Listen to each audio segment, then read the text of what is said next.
بسم الله الرحمن الرحیم. ارشاد الصرف څلورم سبق دی. د اسم پنځمه، شپږمه، اوومه، اتمه د څو علامتونه دا به وایو. د پرون په سبق کې د اسم اوله علامت، دویمه علامت، دریمه او څلورمه د څلور علامتونو مو ویلو. نن به پر مخ قطع کړو، حرکت کوو.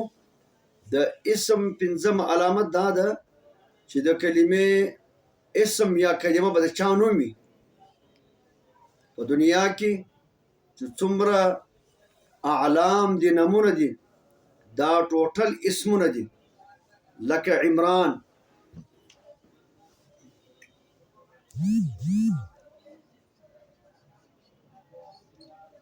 علم دی، نوم دی، و دا ته به اسم وایو. شپږمه علامه د اسم دا ده چې صيغه د تثنیه به وي. د تثنیه پہچان دا دی چې د کلمې په آخر کې الف ما قبل مفتوح نون مکسور لکه ضاربانې، یا د الف پر ځای باندې یا ساکن ما قبل مفتوح نون مکسور لکه رجلین. بشرطه کې په شروع کې به حرف عطی نه وي. ورته ګورئ،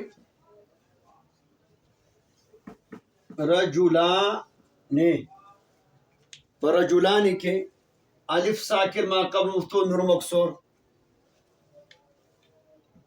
رجلین، رجلین،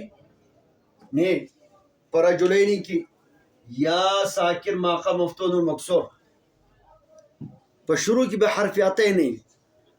حرف عطی د فعل علامت.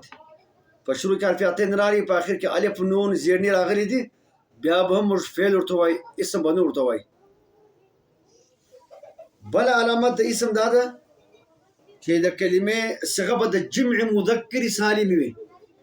د جمع مذکر سالم پہچان دا دی د کلمې په آخر کې واو ساکن ما قبل مضموم نون مفتوح لکه مسلمون، یا ساکن ما قبل مکسور نون مفتوح لکه مسلمین.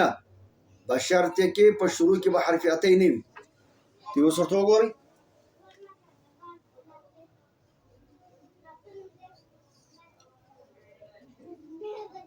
مسلمون واو ساکن ما قبل مضموم نون مفتوح، مسلمین یا ساکن ما قبل مکسور نون مفتوح. شروع کې به حرف عطی نه. یضربون، یضربان، په یضربون کې واو ساکن ما قبل مضموم مفتوح دي، لیکن مشروع کې حرف عطی دي، لہذا واته به موږ فعل وایو. بل علامت د اسم دا ده چې د کلمې په آخر کې به الف مقصوره وي. الف مقصوره، الف مقصوره به هغه الف ته ویل کېږي چې دا الف بعد حمزه نه وي. مقصوره د قصر څه دی؟ قصر ضد د مد دی. مد و کشیدو ته وایي، قصر و نه کشیدو ته وایي. لکه موسی، عیسی، یحیی، مصطفی، مجتبی، دا رقم تورې چې دي دا ټول اسمونه دي ځکه په آخر کې الف مکسوره دي. بل علامت د اسم دا ده چې د کلمې په آخر کې به الف ممدوده وي. الف ممدوده و هغه الف ته ویل کېږي چې د الف بعد حمزه راسي، لکه حمراء، ضرباء، علماء.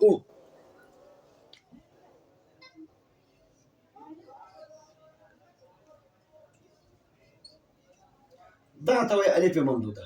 دا الف مده د کشیر. نو د هرې کلمې په آخر کې چې الف مده راغلي د هغه بعد حمزه وه، دا به هم اسم الف ممدوده.